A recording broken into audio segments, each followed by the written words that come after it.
Kung naaalala nyo yung sulit.com na naging OLX at ngayon ay Carousel na. Yun yung usong website noon ng mga bentahan ng mga second hand bago pa mauso yung Facebook Marketplace. Taga-Masbate rin yung may-ari ng sasakyan na yon. Nagkita kami sa bayan at doon kami nagkaliwaan. Yun bang iaabot niya yung susi sa akin ng tricycle niya at iaabot ko naman yung pera sa kanya kapag nagkasundo na kami. Maayos naman yung naging usapan at paghihiwalay. Sa atunayan, yung tricycle na nabili ko yung sinakyan ko na pabalik sa aming lugar. Naipon ko nga pala yung pambili ko sa pa-sideline sa binaboundaryhan kong tricycle ng isa sa malapit kong kaibigan. Sumasama din ako sa pagko-construction worker bilang isang labor. Ilang taon ko ring pinag-ipunan yung perang ipinambili ko ng tricycle hanggang sa makahanap nga ako online ng nagbebenta nun. At yun nga yung kinatagpo ko sa bayan. Marami pa ngayon naiinggit sa aking kaibigan ko kasi mukhang bago pa raw yung nabili ko at mukhang inalagaan mabuti ng may-ari kaya jackpot ako sa nabili. Unang pasada ko ay maganda rin ang aking buena mano. Kumita ako ng mahigit 1,000 sa buong maghapon. Puro kasi arkila ang naging mga pasahero ko ng sunod-sunod kaya ipinagpalagay ko na swerte yung tricycle na nabili ko.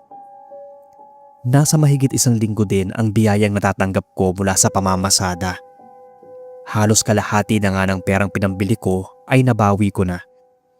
Hindi na kasi ako pumapalya sa paradahan dahil hindi na ang tricycle na binaboundaryhan ko ang aking pinapasada. Magaling kasi akong mag-impok sa alkansya. Hindi ko talaga ginagalaw ang laman hanggat hindi ko naaabot ang halaga na gusto kong pag-ipunan. Bale, tinatansya ko na lang ang laman nito base sa aking kalkulasyon. Pero sa likod ng swerte ay may kasunod palang mga kaganapan na hindi ko inaasahang mangyayari. Isang araw, habang namamasada ako at araw yun ng linggo kaya walang estudyanteng pasahero. Inabot na ako ng gabi pero hindi pa ako kumikita ng kahit 500 piso. Sobrang tumal ng araw na yon sa akin, Sir Bob. Yun kasi ang kauna-unahang pasada ko na wala akong halos kinita at napunta lang sa gasolina. Paikot-ikot lang ako sa lugar na pwede kong pagpasadahan pero sadyang walang pasahero. Nang mabagot ako ay saka pa lang ako nagpasyang umuwi para maapagpahinga. Habang binabagtas ko ang direksyon ng kalsada pauwi sa bahay ay hindi ko alam pero bigla akong nakaramdam ng pangingilabot. Kakaiba yung lamig ng hangin na para bang pumapaikot lang sa buong katawan ko at hindi maalis-alis. Sa hindi inaasahang pangyayari, napatingin ako sa side mirror ng tricycle. Kitang-kita ko na may isang batang nakaupo sa backseat na duguan at naka-uniform na pang-estudyante. Masama din yung tingin niya sa akin na para bang may nagawa akong masama sa kanya. Pipigit sana ako para magdasal pero bigla kong naalala na nagmamaneho pala ako at baka mabangga pa ako't madisgrasya. Hindi ko rin naman maihinto yung tricycle. Ang ginawa ko na lang, pinilit kong ikalma ang sarili ko noong mga panahon na yon. Saka ko hinawakan ng krus ng aking kwintas sa leeg. Hinalikan ko ito habang nagdarasal sa aking isipan. Kayo na po ang bahala sa akin, sabi ko pa. Nakatuon ang mga mata ko sa kalsada. Nang muli kong tingnan ng side mirror ay wala na yung bata sa likod ko. Sa tansya ko, nasa edad 8 o 9 ang batang nagpakita sa akin. Pero ang uniforme nito ay pang-estudyante at hindi pamilyar. Hindi ko alam kung saang eskwelahan ito ginamit. Mabuti na lang at nakauwi ako nagdigtas ng gabing yon. Kinabukasan ay dinala ko yung tricycle sa simbahan. Naisip kong pabendisyonan ito at baka sakaling sa gagawin kong yun ay mawala ang multo ng batang nagpakita sa akin kagabi. Nasabi ko rin sa pare na nagbendisyon ng tricycle ang naranasan kong kababalaghan. Ang payo niya ay mas mabuting tanungin ko raw yung nagbenta sa akin nito at baka may alam siya sa nangyari sa batang nagpapakita. Kaagad kong binessage yung dating may-ari ng tricycle. Hinanap ko siya sa online shop group kung saan ko nakita yung post niya. Pero sa asamaang palad ay hindi ko na siya nakita pa. Sinubukan kong kontakin yung number niya. Nag-ring yon. Ilang segundo ay may sumagot mula sa kabilang linya. Kaagad ako nagpakilala. Hindi ito nakaimik at panandali ang tumahimik. Pero makaraan ng ilang sandali ay nagsalita na rin ito. Sinabing kung tungkol sa kababalaghang nangyari sa tricycle ang itatanong ko ay wala raw akong mapapalang sagot mula sa kanya. Sa kanya ko pinatayan ng tawag. Sa inasal niyang yon ay umigting yung hinala ko na may nangyaring hindi maganda gamit yung tricycle na nabili ko. Gusto ko sanang ipaimbestiga ito sa mga pulis pero wala naman akong pruweba. Hindi ko rin alam yung eksaktong tirahan ng nagbenta nito sa akin at baka ako pa ang madiin at mapasama. Ngunit yung mga sumunod na tagpo ay hindi ko lubos maisip ng mga panahon na yon na yun ang magbibigay kalinawagan sa lahat ng aking mga katanungan. Ang lubos na akala ko, hindi na magpapakita yung multo ng bata na umangkas sa tricycle dahil nga napabendisyonan na ito. Ilang araw din naman itong hindi nagpakita sa akin. Pero nagkamali ako. Makalipas ng ilang araw ay muli itong nagpakita. Siguro bandang 8:30 na yun ng gabi. Pauwi na ako galing sa isang barangay kung saan ko hinatid yung pasaherong umarkila sa akin. Nang magpakita ulit sa side mirror yung multo ng bata. Sa pagkakataong yon ay buong tapang kong nilabanan yung takot ko. Tinanong ko siya kung ano bang kailangan niya at kung bakit siya nagpapakita. Nakita ko na lang na lumuluha ito ng dugo.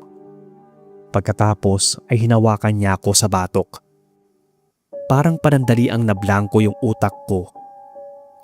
Nang magkaroon ulit ako ng aninag, ay kita ko kung paano nasagasaan at kalat ka rin ng isang lalaking driver ang isang batang estudyante sa gitna ng kalsada. Nang maaninag ko yung mukha ng driver at ang gamit itong tricycle, ay dito ko namukaan kung sino yon. Walang iba kung hindi yung lalaking nagbenta sa akin ng tricycle at ang tricycle din mismo na nabili ko ang siyang ginamit sa krimen. Nakilala ko rin ang lugar kung saan nangyari ang insidente. Mukha rin kasing sinadya ng lalaki na sagasaan ang bata ayon sa nakita ko. At ang matapos kong makita ang lahat ay bumalik na ako sa realidad. Natagpuan ko na lang yung sarili ko na nasa gitna ng kalsada. May sugat sa ulo at yung tricycle ko ay naasemplang sa isang poste ng ilaw. May mga rumescue sa akin pero iba ang sinumbong ko. Yung tungkol sa batang biktima ng hit and run. Itinuro ko sa mga rumisponding pulis ang lugar kung saan nila makikita ang labi ng batang multo at kung saan nakabaon ang mga ebidensya na ginamit sa paghuhukay ng pinaglibingan sa batang estudyante. Basta sinabi ko lang yon kahit wala naman akong hawak na ebidensya maliban sa tricycle na nabili ko at sa pagkakakilanlan at number ng lalaking nagbenta sa akin nito.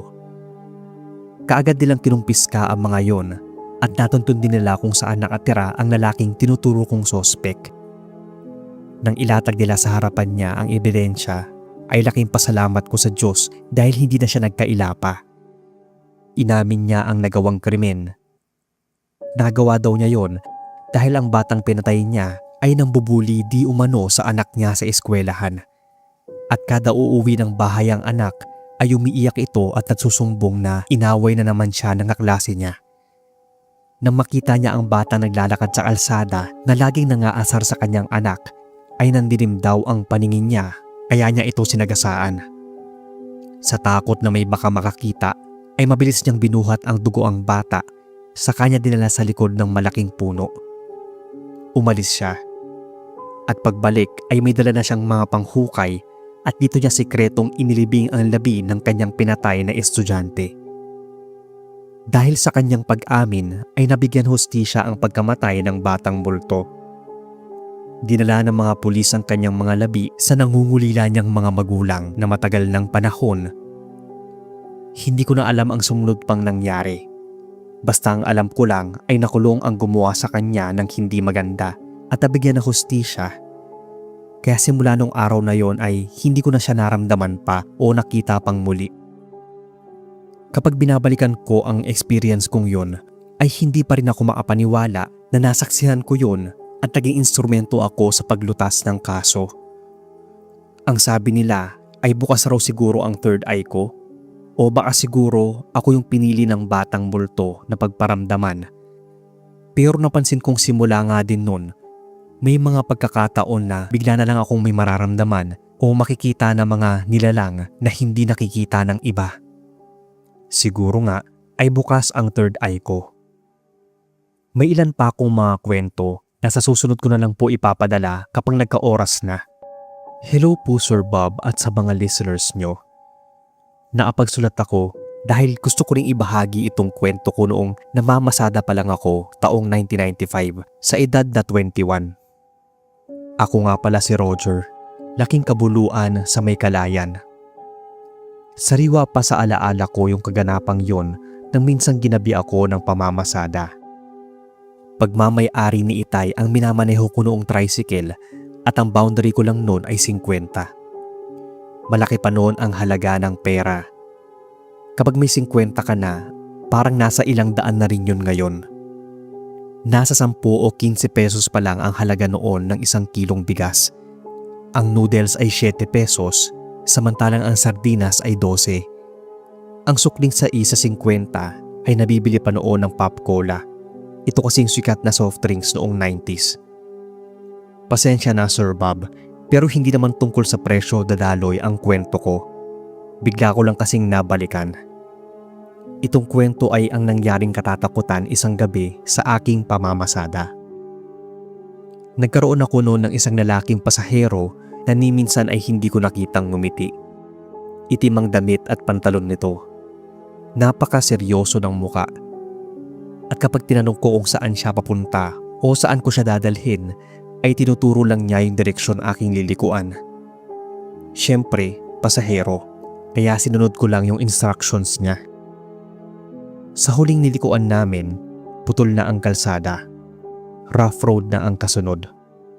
Umangal ako, pero sa kauna-unahang pagkakataon ay nagsalita siya. Ang sabi niya ay dadagdagan daw niya ang bayad, ihatid lang daw siya sa kanyang bahay. Kaya muli kong pinaandar yung tricycle. Nag-aalinlangan man ay tinumbok ko at pinagtiyagaang bagtasin ang napakabatong daanan. Halos magkauntog-untog na nga yung pasahero ko sa sidecar. Subalit wala pa rin siyang reaksyon. Diretso lang yung tingin niya sa daan. Makalipas ang ilang minuto, may natanaw akong parang maliit pero liblib na baryo. Doon ako nakahinga ng maluwag at palagay ko noon ay doon ang destinasyon ng pasahero ko. Yun yung una kong mabisita ang lugar. Subalit hindi pa kami lubusang nakakalapit doon, muli kong narinig na nagsalita yung lalaki. Ang sabi niya ay ipara ko raw. Kaagad naman akong sumunod. Lumabas siya ng tricycle, sa kanya ako tiningnan habang naatayo. Kinilabutan ako sa tingin niyang yon, pero naglakas loob pa rin akong tanungin ang pamasahe niya. Imbis na pera ang inilabas niya, ay yung matatalas na pangil mula sa kanyang bibig ang lumabas. Marahan siyang naglakad papalapit sa akin. Pero sa takot ko ay hindi ko sinasadyang mapihit ko ang silinyador ng tricycle. Nabangga ang lalaki saka nakaladkad sa ilalim ng sidecar. Sa takot ko ay mas binilisan ko pa kahit halos humuwalay na ako sa motorsiklo dahil sa sobrang pagkakatagtag ng mabatong kalsada. Nilingon ko yung lalaking nakawala sa ilalim ng tricycle ko. Gumulong ito sa kalsada sa kahumandusay. Ang sabi ko pa nga, Diyos ko, napatay ko yata. Sabay tigil ko ng sasakyan. Subalit makaraan ng ilang segundo ay tumayo ang lalaki na para bang walang nangyari. Tumingin ito muli sa direksyon ko. Nangilabot ako. Ako naman ay muling pinaandar ang tricycle. Kitang-kita ko mula sa side mirror habang papalayo ako yung paghabol sa akin ng lalaki. Napakatuling niya at para bang hindi napapagod. Hindi naman ako nagpabaya dahil mahirap na. Tiyak kasi na kapag naabutan ako ng lalaking yun, pwede akong mapahamak sa mismong mga kamay niya. Nanghihinala na kasi ako na hindi normal na tao yun, kundi isang aswang. Nang makalapit ako sa maliit na baryong tinahak ko, ay sumigaw ako ng saklolo. May mga ibang lumabas at sumalubong sa akin. Pagtingin ko sa likod ko ay wala na yung lalaking humahabol sa akin. Saka lang ako nakahinga ng maluwag nang maiparada ko na yung tricycle at makasalubong ng mga taong lumabas. May nag-abot sa akin ng tubig na kaagad ko namang ininom. Nang kumalma na ay dito ko na sinagot ang mga tanong nila sa akin. Doon ko na naikwento. Sinabi ko sa kanila na isang lalaki ang naging pasahero ko. Sa direksyon yun niya ako dinala.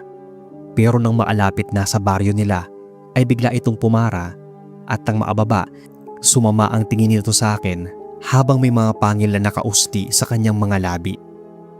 Dahil sa takot kako ay napihit ko ang silinyador saka ko siya nabangga at nakaladkad. Akala ko nga ay napatay ko pero hindi pa pala. At yun nga, hinabol ako. Isinalarawan ko rin sa kanila yung itsura ng lalaki. Yung matandang babae na kaharap ko ang nagsalita.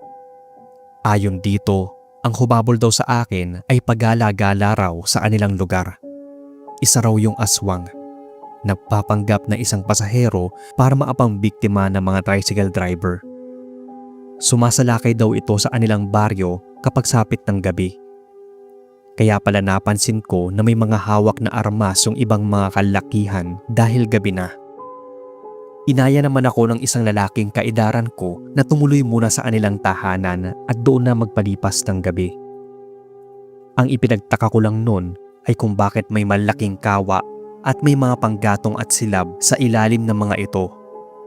Puno rin yun ng tubig na para bang may lulutuin sila. Mabilis rumihistro sa isipan ko yung napanood kong horror movie kung saan pinagbidahan ni na Manilyn Reyes at Ana Roses. Parang katulad ng sa eksena ay baka maranasan ko rin yon. Sinabi ko sa sarili na kailangan kong umalis agad doon at hindi maging pagkain ng mga aswang. Kung totoo nga na aswang ang lahat ng naatira sa baryong yon. Kumuha ako ng magandang tiyempo para maatakas at maasakay sa tricycle. Nang maasiguro akong tahimik at walang tao sa labas, ay kumaripas ako ng takbo papunta sa aking sasakyan. Nanginginig pa akong natataranta habang pinapasok ang susi. Pero nagulat ako nang mula sa sidecar ay magsalita ang lalaking nagpatuloy sa akin. Ang sabi niya, pumasok na raw ako sa loob.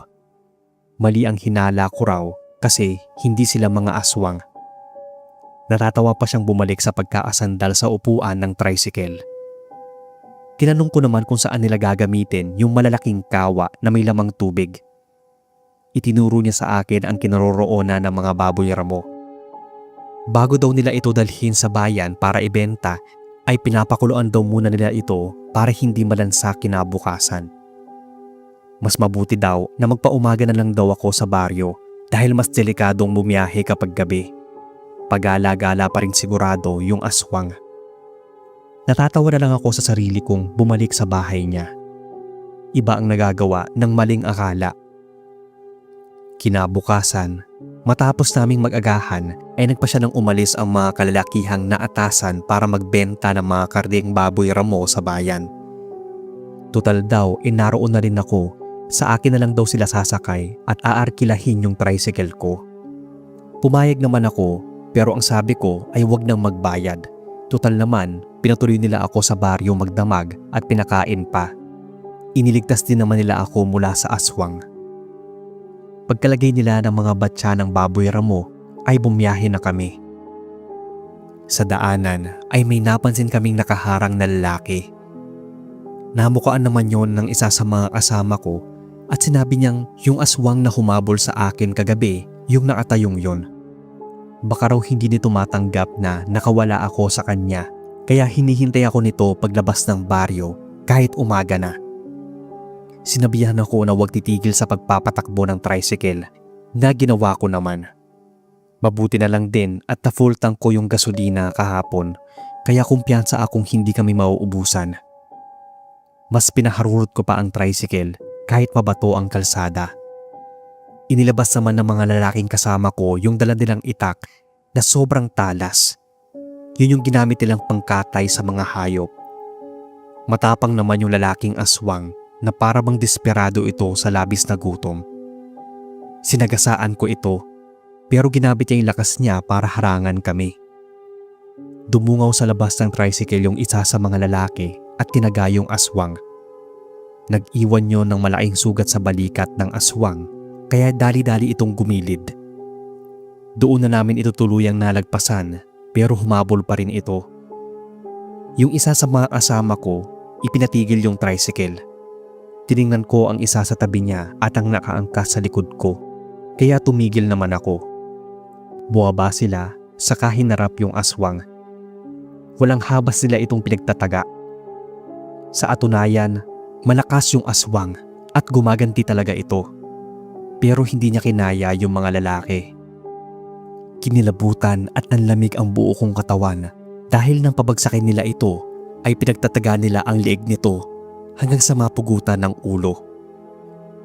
Dinala nila ang wala ng buhay nitong katawan sa gilid ng kalsada kung saan may matatayog na mga talahib. Doon nila iniwan ang bangkay ng aswang na nagkalasog-lasog na dahil sa ginawa nila. Saka kami nagpatuloy sa pagbabiyahe. Yun ang unang beses na makakita ako ng aswang at yun din ang unang beses na makakita ako ng may pinapatay sa harap ko. Kaya grabing sindak ang naramdaman ko. Medyo nailang pa nga ako sa mga kasama dahil sa nagawa nila. Nang maarating kami sa bayan, mas gusto kong maniwalang mababait sila at yung aswang lang talaga ang punteriya nila dahil nga nanggugulo sa kanilang baryo. Ginasolinahan nila yung tricycle ko at binigyan pa ako ng pera. Hindi naman na ako nakatanggi pa at baka magalit pa sila sa akin. Sunod akong katayin. Maayos naman yung paalaman namin sa isa't isa. Sinabi nila na pwede akong mamasyal sa kanilang baryo maski anong oras kong gustuhin. Tutal naman ay napas lang na nila yung aswang. Sa totoo lang Sir Bob, ay gusto ko talagang mamasyal sa kanilang baryo. Pero nauunahan ako ng takot na baka may iba pang aswang na naghihintay sa akin para maaganti. Isa pa, kahit mabait ang payikitungo nila sa akin, may parte sa isip ko na alangan nang makasama sila. Nang makauwi ako ng bahay, naikwento ko kina tatay ang nangyari. Hindi na nila ako pinayagan pang mamasada ng maghapon, lalo sa malayong lugar o sa lugar na hindi ko pa napupuntahan kapag mag-isa lang. Bata pa rin naman kasi ako nun. Hanggang dito na lang sir ang kwento ko. Sana ay mabasa ninyo. Hello po Sir Bob. Isa po ako sa mga palaging nag-aabang ng mga kwento sa channel nyo. Ang kwentong ito ay patungkol sa aking karanasan. Nakakalain ng iba ay hindi totoo. Nangyari to mahigit 10 taon nang nakaraan dito sa Pangasinan. Gabi na noon ay nagtutulak pa rin ako ng tricycle. Galing ako sa pamamasada pero aksidente akong naflatan at sa hindi pa mataong lugar at walang kabahayan.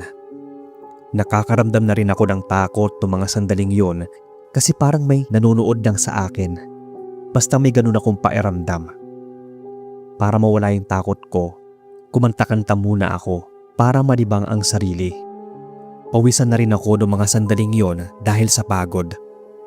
Napakadilim na nga ng paligid at tanging tunog ng mga insekto ang maririnig mo. Kakaunti lang kasi ang poste ng ilaw. Makalipas ang ilang sandali ay bigla na lang may umalulong. Napakatinis nun at nakakatakot talaga kung papainggan. Para siyang tunog ng asong nanggigigil. Nagmumula yon sa may bandang likuran sa hindi kalayuan. Maski tingnan ko ay wala akong maaninag. Binuksan ko yung ilaw ng tricycle pero harapan lang nito ang naiilawan. Ilang saglit pa, may malakas na bumusina mula sa hulihan. Pagtingin ko ay may nakita akong rumaragasang sasakyan. Panay ang busina nito at sa harap ay may nakatayong nilalang. Base sa tingin ko ay may mahaba itong mga kuko at kulubot ang muka. Magulo din ang buhok at may mahabang dila. Nabanggayo ng sasakyan at hindi ko na alam kung anong sumunod na nangyari dahil nagtago ako sa likod ng tricycle ko. Nang makalayo ang kotse ay doon lang ako nakatayo. Magpapatuloy na sana ako sa pagtutulak ng tricycle nang mahagip ng ilaw ng motor ang isang nagkalasog-lasog na katawan. Hindi ko matukoy kung tao ba yon o hayop. May bakas din ng mga dugo sa kalsada na nagkalat. Dahil sa hindi ko na talaga nakayanan yung takot, wala na akong pakailam kung mararun flat na yung gulong ko at kahit gumastos pa ako ng mahal kinabukasan. Ang importante ay makauwi na ako. Unang beses ko kasing maka-encounter ng ganong kaganapan, kaya ganun na lang yung naramdaman kong hilakbot. Pagkagarahe ko ng tricycle ay dumiretso muna ako ng banyo para maghugas ng sarili. Narinig kong bumukas yung pinto ng kwarto. Kasunod nun ay yung boses ng asawa ko na tinatawag ako. Pagkalabas ko ay sinalubong niya ako ng yakap na nakasanayan na niyang gawin pagka-uwi ko ng bahay. Ikinuwento ko sa kanya yung naging karanasan ko. Pati siya ay kinilabutan sa nalaman. Pinatotohanan ko pa ito nang ipakita ko sa kanya yung flat kong gulong. Hindi ko napansin kanina na sa gilid ng tricycle ko ay may bahid din ng mga dugo. Siguro ay galing yun sa nasagasaang nilalang kanina nang rumaragas ang sasakyan. Sinabi sa akin ng asawa ko na bukas daw ay subukan naming puntahan dalawa yung lugar dahil baka inosenteng tao ang nasagasaan. Baka kailangan ng tulong at walang makakitang iba dahil hindi naman laging nadadaanan yung kalsadang yon. Ganoon na nga yung ginawa namin pagkatapos kong ipaayos yung gulong ng tricycle.